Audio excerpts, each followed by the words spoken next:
it's called the Danaher Diaries. It's this ebook. I think that the Ruotolos kind of proved that you don't need to use steroids to be one of the best in the world. Give yourself advice when you were a white or blue belt. What would you tell yourself? I mean, I guess the easy answer would be quit the gi, right? Because I think if I spent all that time not doing the gi, I would be better at no gi now, which is my goals. Hello, Jiu Jitsu friends. It's Alex Wendling here, and I am being joined by a very special guest. His name is Chris Wojcik, and he is the number 14th grappler in the world at no-gi at 170 pounds. He's going to be competing this week in England at Grapplefest, Europe's most premier submission grappling invitational. So we're so excited that he's taking time to be with me right now because it's fight week. So Chris, thank you for the time. What is it like for a black belt in the lead up to a big competition? I mean, it's what do you mean by the lead up? Like, so my hard training is all done. You know, we're like 3 days out. I got one more session tomorrow, and that'll be kind of the last real training. So this week is now just like, you know, fine tuning some things, doing some game planning, making sure I stay healthy, making sure the weight is good. Just, you know, all the little things that you don't really think about when you're training hard. You know, when you're training to get better. Now it's like, okay, fight week, let's focus on the little things and make sure everything's perfect for Saturday. And so when it comes to the actual competition day, coming from a white belt who sometimes just shows up to the Naga and I get very confused on how I should be warming up. I get there kind of earlier than all my teammates and I'm kind of just running around like trying to break a sweat. What have you learned from your experience now that you're a black belt? What is your jiu-jitsu competition routine the day of? Yeah, so I've competed a lot. So I wrestled when I was a kid. So I've got about 13 years of grappling experience. So I've done over, 500 matches in my life. So I've tried all kinds of different pre-competition routines. You know, I've done like the get myself super jacked up, listen to, Eminem, that kind of stuff. And then I've done more like, oh, let's just low key, let's just try and, relax before. I tried that as well. And I found that for me, kind of the best thing is kind of somewhere in between where I'm not really trying to get myself jacked up, but I'm not really trying to get myself calmed down. I'm more trying to get myself into like a flow state, right? So like that state where you're rolling, and just like you lose track of time. That's kind of the state that I want to be in when I go out onto the mat. So my competition routine is based around finding this kind of mental state where I'm focused, excited, but not like too excited. Just, that makes sense. Mm-hmm. So that's kind of what I do kind of as my warm up is just, okay, what do I need? I need to be more excited. Oh no, I'm too excited. I need to calm down. And it's kind of this balance. And that's what I do on the day of the competition, is try to find that mental state. Definitely finding that mental state, but also, do you bring a partner with you that has certain routines that you like to do ahead of the competition? Well, so if I have a partner, that's, the best. I'll do like, nothing crazy, just kind of move around. Some people like to wrestle and, roll and get a real big sweat going. That's not usually how I like to do it. I want to get a sweat going. I want to make sure that I'm loose, but I won't do like a workout. Like some people will do like a workout before they compete. That's not how I've ever operated. But it's really a lot of personal preference. For me, it's like I just kind of like to keep it loose. The competition day, that's supposed to be the fun part, right? The training is the month, the weeks before that. So all the hard work is done by the time I step on the mat. At that point, it's just, I'm not going to get any better. I'm not going to get in better shape by doing a hard workout. I just want to make sure I'm ready to go. Yeah, I've definitely heard both sides of the spectrum.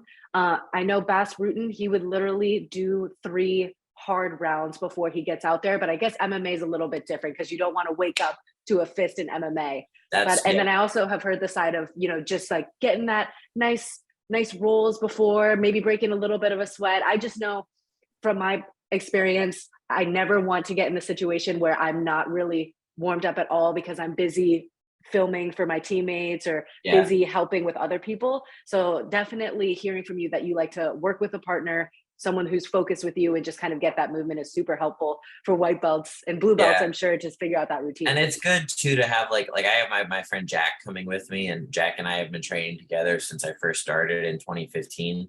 So it's like, if anybody knows how I like to move before a match, it's him, because we've been training. We were white belts together. He's a brown belt now. And so it's like, he knows exactly what I want to do, and he knows like exactly what to say. It's like, there's nobody else who I would want in my corner besides that. And that's what you want. It's not so much like having like a super high level guy in your corner. It's like having someone who knows you really well, I feel like, for most of us. Yeah, that's awesome that you're going to get to be with him this week at Grapplefest. When did you get the call for Grapplefest? I know there was a little bit of a hiccup with you not having an opponent for a second, and then they call you 2 days later and you have one. So tell us about how you got invited to this. Yeah, so well, I kind of had to advocate for myself a little bit. So they offered me a match back in May when I was traveling for the Europe trials, and I was on my airplane to go home, and I had the message from the guy, and he's like, "Hey, can you compete this weekend?" And I was like, I had just eaten a cinnamon roll, and I was like on the plane going home, and I was like, "Hey man, I don't think this time is probably not going to work out, but in the future I'd love to compete for you guys." And then they had their event in October, and I've watched a bunch of their events because they put on a great show. And then he announced the December card, and I messaged him, and I was like, "Hey man, if you got anybody who wants to, compete at the weight class is 80 kilos." I was like, "Anybody, I'll go against anybody, whatever. Let me know." And he offered me, I'm gonna botch his name, Mateusz Szewski. He was the guy who submitted William Tackett at ADCC. So that was my original opponent, and we were super excited about that one because that's a big match. Mateusz is top 10 in the world. And he had pull out due to some health reasons about 2 weeks ago. And then there was this limbo period where he was like, "Do you want to go against this guy?" I'm like, "Sure." And then he's like, "Actually, that guy can't do it. Then you want to go against this guy?" And I went through like 5 opponents. And then finally, it was just, it's a tough time of year. It's like right around the holidays. And then the Nogi Worlds is next week. So a lot of people are going to be doing that, and they don't want to do 2 events back to back. And so it was just hard to find somebody, but he ended up finding me a guy. His first name is Bartek. He's a black belt out of Poland. I don't know too much about him. He looks really strong. So he looks pretty good. He's a black belt. He had a good run at the ADCC Europe trials. So it'll be fun. I'm excited. And we're definitely excited to see that. Can you talk about having to advocate for yourself as a jiu-jitsu practitioner? Because I'm not sure if you go through like management and have people look for you, or do you handle all of your bookings yourself? So I'm at the point in my career where I do everything by myself. I have my friend, Katie. She's a blue belt out of 10th Planet in Lombard, which is right by Chicago. She does a lot of stuff for me. She'll like reach out to promoters. She's not my agent, but I joke that she's my agent because she'll reach out to people, and then I'll reach out to people, and we'll like kind of work together to kind of get matches set up. Because the reality of it is that if you are not putting yourself out there, you're not going to get matches in the bigger events. Like for example, this Grapplefest match. It's like if I didn't try to get it, I would probably have never gotten it. And there was a period in my career, you have to have this you have to advocate for yourself, and then you have to kind of back it up with results, right? So I tried last year, I was trying to get matches on these big shows, and they were like, "Who the hell are you?" And, it's because I was a brown belt. I was doing a lot of gi. I wasn't really known for I hadn't done anything on the sub only scene. And then this year I had a pretty good year. I had good runs in the ADCC trials. And so I was able to kind of start advocating for myself for bigger matches. And I had this kind of like proof that I was, competent enough to get these matches. And so it's kind of been like a mixture of being able to back up what I want to do with actual results on the mat. So it's kind of, you need both. And would you say that the sub only spectacle is growing at a higher pace than other competitions, or what is your analysis of the evolution of jiu-jitsu competitions? So I think that ADCC is kind of driving the evolution of like the competition scene in jiu-jitsu. So everyone, like when you're comparing a tournament to anything, it's ADCC is the gold standard, right? And especially after, I don't know, did you watch ADCC this year with all the crazy stuff? It was like crazy, right? Yes. And so that's kind of what everybody's comparing their events to now.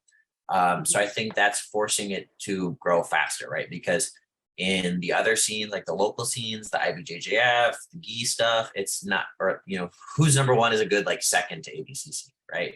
And then Grapplefest I would put up there as well, because these events they're more professional, right? So they're like paying athletes to compete. They're putting on these, professional shows with lights and, shiny things that people like to watch. And they're trying to make grappling more of a spectator sport.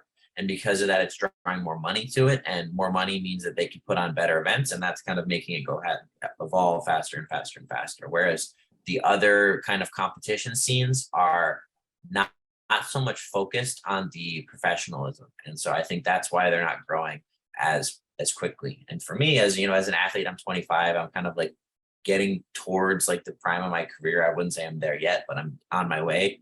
And it's like, that's what I want to be a part of. That looks like the future of grappling, right? So if I'm thinking 5 years down the line, those are the events that I want to be a part of. Whereas I did, you know, the local scene for years. I did the IBJJF regional scene for years, and it was great, but it's the same thing every year. And the no-gi stuff is just evolving so much faster. Wow. Finding out that you're 25 is so crazy because one, you're a black belt already. Two, you're so well spoken and you have such a great writing style that I hope everyone watching this video will go check your stuff out when it comes to all the digital writing stuff, because I really feel like it's just so helpful trying to get better at jiu-jitsu faster. So you say you're interested in doing no-gi and that you see 5 years from now that you're probably going to want to be the best of those tournaments. Would you say that practicing in gi is still important at this point for you, or are you really just trying to focus and hone in on the no gi grappling side? So when I was coming up, like in the lower belts, everyone always said, oh, you have to do gi to get better at no gi. And I would say that at this point, it's like doing gi is better than doing nothing. But if you want to get better at no gi, you should do no gi. Okay. Right. If you want to get better at jujitsu, just do jujitsu, whatever, gi, no gi, doesn't matter. But if your goal is to be a great gi grappler or a no gi grappler, you should kind of focus on that. Right. I have friends who I train with who they just want to be really good at jujitsu, whatever, gi or no gi. So they do both. That's fine. But I think that you need to have kind of specific, with anything you do, right? You need to have like specific goals. And for me right now, the specific goal is no gi stuff. So that's what I'm doing. That's very exciting. And I definitely feel like that's where most of the eyes and most of the money is right now. So I'm happy that you are deciding to specialize in that and that people can catch you on Fight TV this weekend. Or is it this weekend or Saturday? Or it's Saturday night. Well, it's, I guess in the US, it's like Saturday at like 2:00, but it'll be like 8:00 England time. Awesome. Yeah, that's super exciting. So glad that you advocated for yourself and got that spot. I feel like that's some pivotal information for jiu-jitsu practitioners to know, is sometimes you got to be the one to put yourself out there, because people aren't just going to be knocking on your door asking for you to compete at every single competition. So thank you for sharing that little tidbit. Do you feel at this level of competition, when you look at the guys at ADCC, whereas it's different from the UFC where they have USADA and all types of different obstacles that people have to go through, whereas jiu-jitsu, there isn't really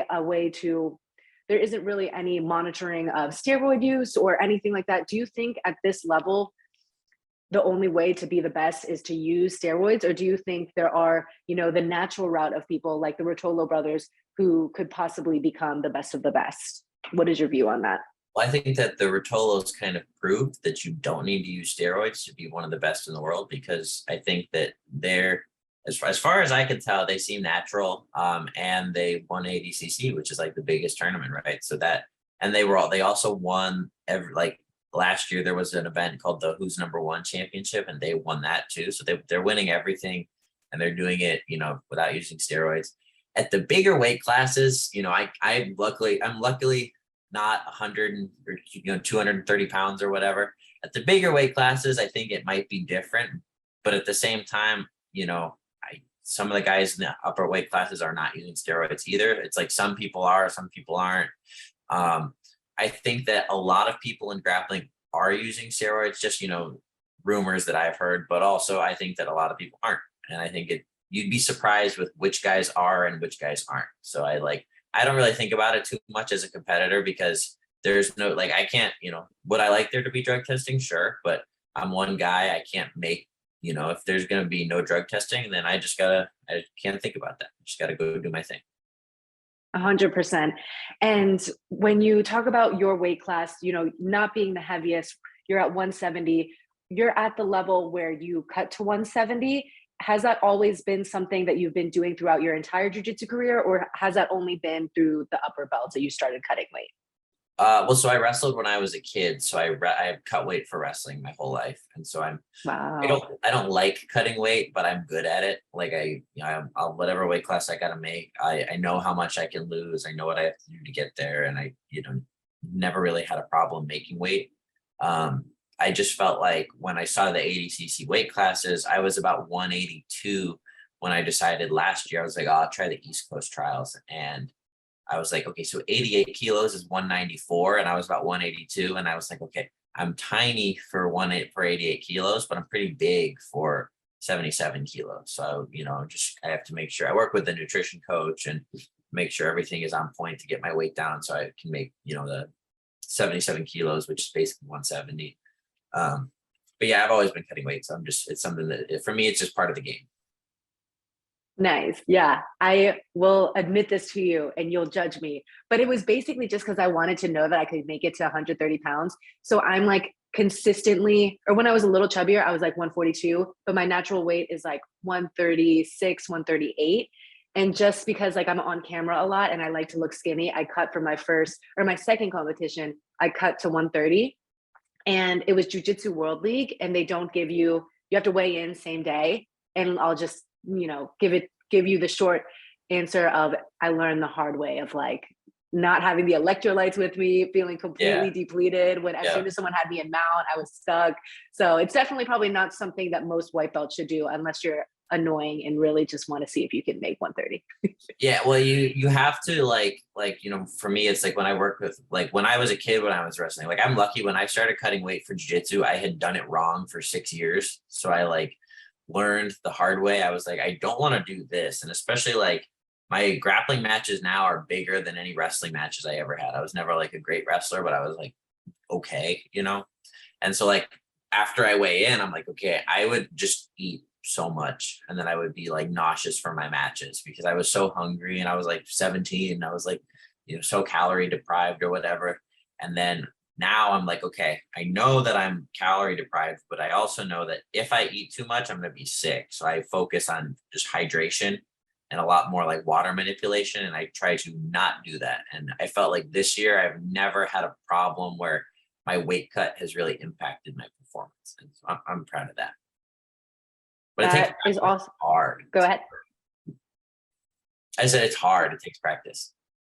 Yes, 100%. And I feel like knowing that little tidbit of not overeating as soon as you're done cutting weight is so big because it's just what everyone's impulse is to do. They've been hungry, they're either got out of the sauna and like are completely depleted, but it actually makes you feel so much more shitty when you eat too much. So knowing Yeah. what Well, to eat after is so important. so I have a little story about that. When I was in Poland for the Europe ADCC trials, I messed up. I was like on the plane going there and I was just so hungry. So I ate the plane dinner, which is like so salty, right? So I was like about like 175, you know, and I wasn't really water loading because it was the same day weigh in and I didn't want to like kind of go crazy with the water. If it's day before, you can like do a water load and it doesn't matter.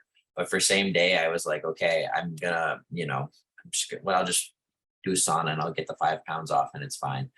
Problem was I landed, next thing I know, I'm 182 because of the flight weight and because of the jet lag and my body didn't adjust. The weight wasn't coming off. And so like the morning of the Europe ADCC trials, I was like doing sprints down the street in Poznan, like in front of somebody's house. It was so funny. My friend was there. He was like taking pictures of me. He was like, this sucks now, but it'll be funny one day. And Oh my I ended gosh. up, I made weight and then I tried to eat and I couldn't eat. I was like, my body was so like, my stomach was so tiny and I was like so dehydrated. I could just like sip Gatorade and that was it for like 3 hours. So it was weird. Oof. Yeah, be careful Lessons with that stuff. learned the Yeah. hard way. Yep. Yikes. But Yeah.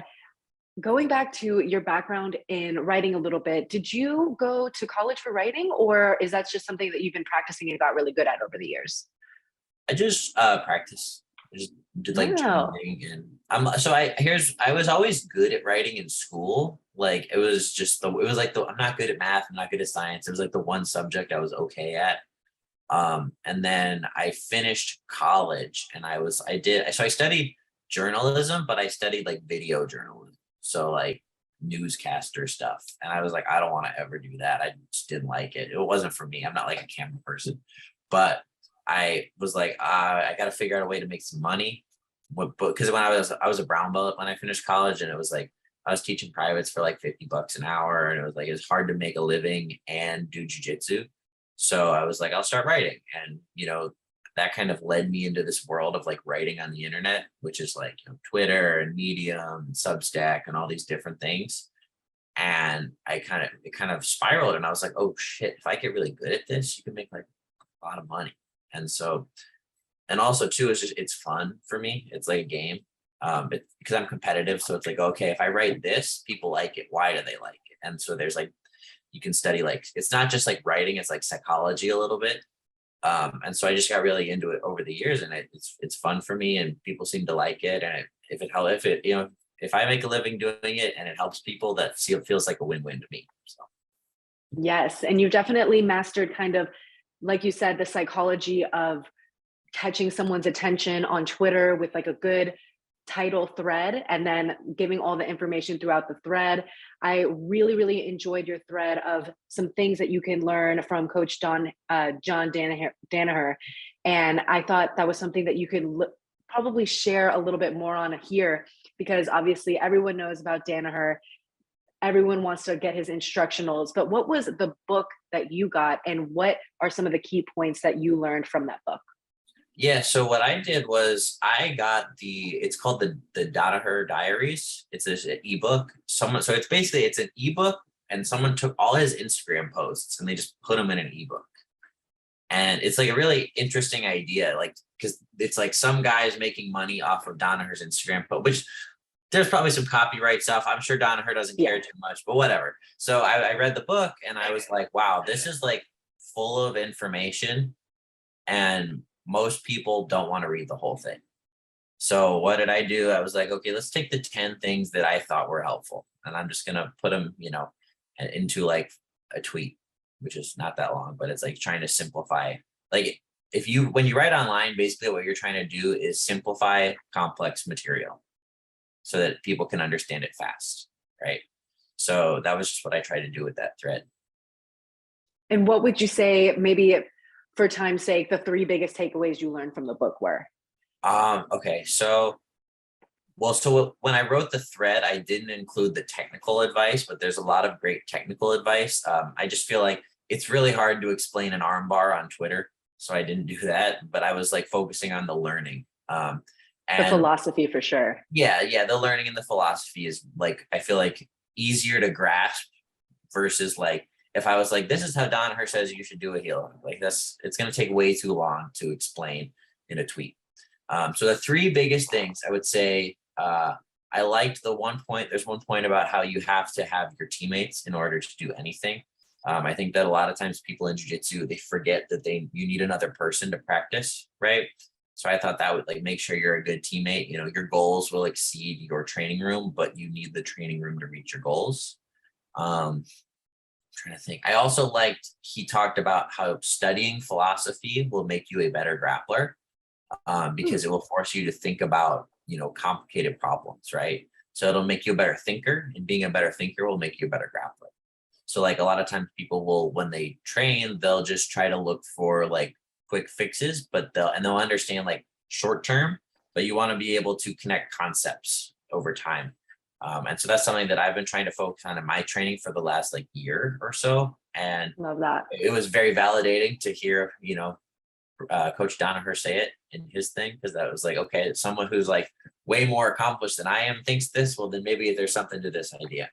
And then the 3rd thing that I really liked was the idea of using trickery instead of tricks. So like when I was coming up in the lower belts, I was really into worm guard when I was doing gi. And worm guard was a trick, basically, because I was able to beat guys who were better than me because I had this trick, right? But the problem is that once they learn the trick, then the trick doesn't work anymore. So trickery is like using it's just using different, misdirections and setups and all that kind of stuff, and in order to do things versus just having a trick, right? So trickery will get you further than tricks. I like that. Trickery versus tricks. And all of that can be found in the thread that you posted. I'll put a link to your Twitter and everything in this YouTube post as well. But it's also expanded, I think, on a Substack or some type of digital platform that you Yes. write So these on. I write on I write on Twitter, Medium, and Substack. And so there's the 10 lessons from Danaher on Twitter, and there's also the 10 reasons from Danaher, or 10 lessons from Danaher on Medium. And then on Substack, on my premium Substack, which I always joke it's like OnlyFans, but like for nerds. So it's like, it's like $5 a month, and I have extra articles, and that's 20 lessons. So there's 10 extra ones if you join the nerdy OnlyFans. Very, very cool. Yeah. I mean, honestly, I know Joe Lozon was literally opening up an OnlyFans, and they just put sparring content and different things like that. Yeah. I don't know how like profitable it would be, just because I feel like OnlyFans might have a different type of customer or something, but it's worth a try. I mean, It's like being an the kind entrepreneur. of Web3 model, right? Like you want to own your audience, right? And that's kind of what the Substack, OnlyFans, Patreon, all those sites, that's what they're trying to do, is they're trying to help like creators. Like for me, it's like Twitter's fun, but when I tweet, I have to tweets have to sound a certain way to do well on Twitter, versus on Substack, where it's like those people are there for me because it's my freaking Substack, that I can say whatever I want, that's what I like. Could give yourself advice when you were a white or blue belt, what would you tell yourself? I mean, I guess the easy answer would be quit the gi, right? Because I think if I spent all that time not doing the gi, I would be better at no gi now, which is my goals right now. But realistically, I think the biggest thing for me would be to kind of like I had a little bit of ego when I was younger, because I started jiu-jitsu. I came straight from a wrestling background when I was like 17, and it's like you come from wrestling into jiu-jitsu. You're 17, 18, you're in a room full of grown men. It's like, all you want to do is just like prove that you're really good. And I think that kind of slowed me down a little bit, especially as a white and blue belt. And then now I feel like for me, like when I train, I'm like, I'll let white belts tap me out. Like, what, it's training, whatever. And I feel like that helps me learn versus like just trying to beat everybody up and show that I'm really good. Because realistically, it's like when you're trying to get better in jiu-jitsu, and you're trying to like build a brand, you win. Your brand comes from winning competitions. It doesn't come from beating up people in the gym. So that would be something that I would